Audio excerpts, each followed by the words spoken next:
Assalamualaikum warahmatullahi wabarakatuh.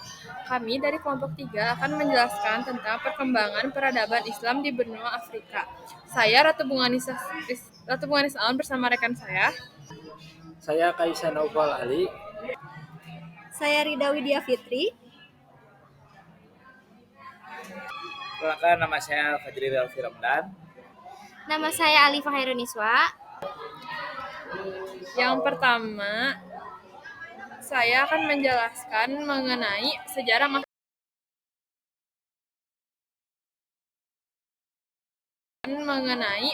masuknya Islam. Islam masuk ke Afrika melalui berbagai jalur, salah satunya adalah melalui perdagangan. Para pedagang Arab membawa agama Islam dan menyebarkannya ke berbagai wilayah di Afrika. Islam datang pertama kali ke Afrika pada saat hijrahnya orang-orang Islam dari Mekah atas perintah Nabi Muhammad SAW.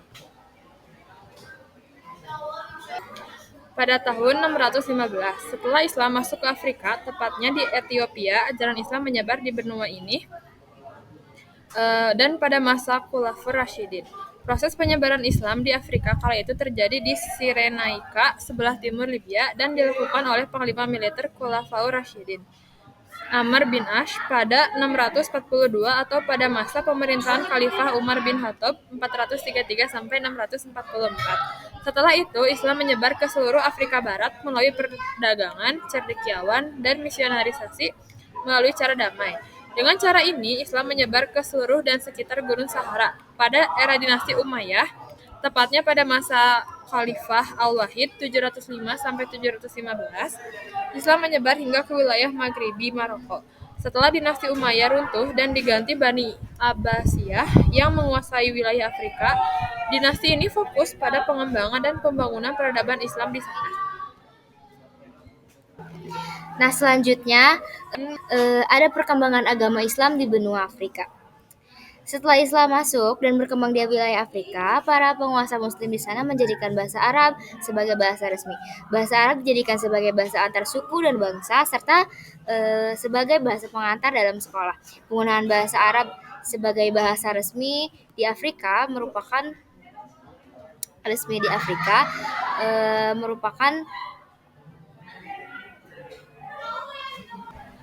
dasar dari perkembangan Islam di sana.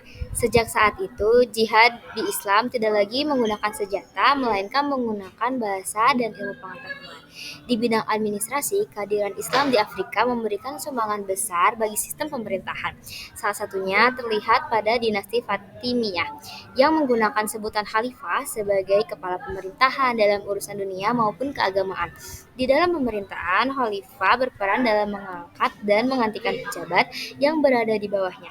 Pejabat yang ahli di bidang militer menduduki jabatan keamanan serta pengawal pemerintah khalifah. Sedangkan pejabat yang ahli di bidang keilmuan menduduki jabatan di bidang hukum, pendidikan, lembaga ilmu pengetahuan, ekonomi dan perdagangan keuangan, urusan rumah tangga istana, dan urusan agama. Selain itu, ada aspek yang sangat penting dalam perkembangan peradaban Islam di Afrika, yakni pentingnya toleransi beragama. Dalam penaklukan wilayah di Afrika, pasukan Islam tidak memaksa penguasa setempat untuk memeluk Islam, kecuali atas kemauannya sendiri. Mereka kemudian diberi hak untuk meneruskan pemerintahan otonom dengan kewajiban membayar pajak, perlindungan, atau jizyah kepada khalifah.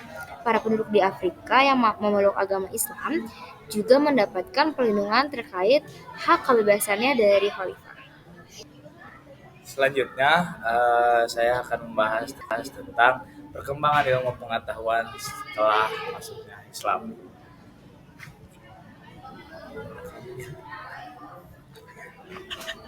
Masuknya Islam di Afrika membuat bidang ilmu pengetahuan berkembang dan membawa kegemilangan dalam pembangunan peradaban. Selain itu, arsitektur dan bangunan di Afrika juga berkembang setelah masuknya pengaruh agama Islam. Perkembangan ilmu pengetahuan di Afrika dibuktikan dengan berkembangnya kota Kairo di Mesir pada era dinasti Fatimiyah. Kota Kairo disulap oleh pemerintahan dinasti Fatimiyah menjadi pusat pengembangan keilmuan dan intelektual Islam. Salah satu peninggalan dari dinasti Fatimiyah yang masih eksis hingga saat ini adalah Universitas Al-Azhar di Kairo. Eh, Dinasti Fatimiyah yang memerintah di Mesir antara 909 hingga 1171 merupakan negara yang sangat memperhatikan perkembangan keilmuan. Bahkan pemerintahan Fatimiyah mendirikan beberapa lembaga pendidikan. Dan memberikan subsidi yang besar setiap bulannya untuk pengembangan keilmuan. Selain itu, kemajuan ilmu pengetahuan era dinasti Fatimiyah di Afrika berhasil melahirkan beberapa ilmuwan muslim. Ada beberapa ilmuwan muslim, yaitu yang pertama ada Muhammad Al-Tamim, fisikawan, Al-Kindi, ahli sejarah, Ali bin Yunus, pakar astronomi, dan Ali Al-Hasan bin Al-Khaitani, pakar optik. Selain dinasti Fatimiyah, beberapa kerajaan Islam di Afrika seperti dinasti Muwahhidun dan dinasti Murabitun juga sangat memperhatikan perkembangan keilmuan. Berbagai kemajuan di Afrika kemudian mulai melemah seiring datangnya bangsa Barat yang kemudian menjajah negara-negara di Afrika. Selanjutnya ada tokoh peradaban Islam di benua Afrika. Nah, yang pertama ini ada Amru bin As. Amru bin As ini lahir sekitar tahun 573 Masehi di Mekah, berasal dari keluarga bangsawan Quraisy. Sebelum memeluk Islam, ia adalah seorang pemimpin dan diplomat yang cerdas.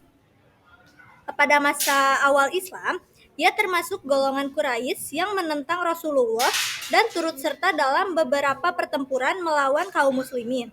Amru bin As memeluk Islam pada tahun 8 Hijriah atau 629 Masehi setelah perjanjian Hudaibiyah. Ia masuk Islam bersama Khalid bin Walid dan Utsman bin Talhah. Sejak itu, ia menjadi salah satu panglima Islam yang handal dan setia kepada Rasulullah. Amru bin As dikenal karena perannya dalam penaklukan Mesir pada masa kekhalifahan Umar bin Khattab.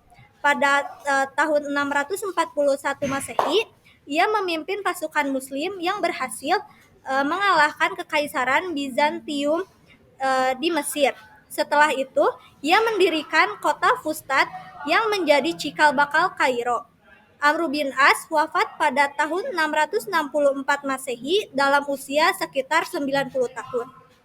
Tokoh yang kedua adalah Uqbah bin Nafi. Uqbah bin Nafi memiliki nama lengkap Uqbah bin Nafi Al-Fihri Al-Quraisy. Lahir pada tahun 622 Masehi di Mekah, Uqbah bin Nafi berasal dari keluarga Quraisy yang dekat dengan Rasulullah. Ia tumbuh dalam lingkungan Islam sejak kecil. Pamannya Amru bin As adalah salah satu inspirator dalam perjuangan penyebaran Islam. Uqbah bin Nafi mulai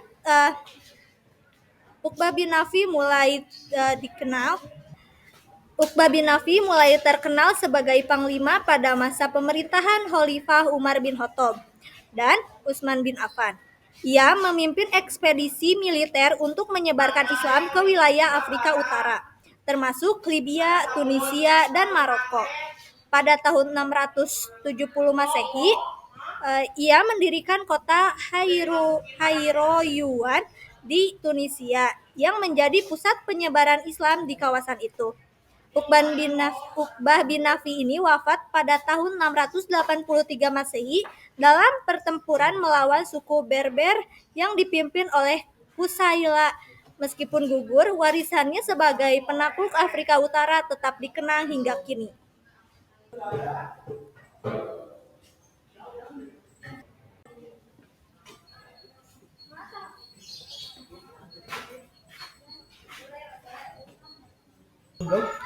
Selanjutnya Abdullah bin Sa'ad bin Abisah, lahir sekitar 586 Masehi di Mekah.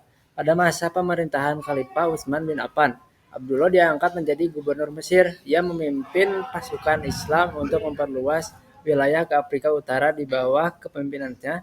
Pasukan Muslim berhasil mengalahkan kekaisaran Bizantium di wilayah tersebut. Abdullah memerintah Mesir selama masa kekhalifahan Utsman bin Affan. Di bawah pemerintahannya, Mesir menjadi pusat kekuatan Islam yang strategis yang meningkatkan kesejahteraan rakyat melalui pembangunan dan pengelolaan administrasi yang baik.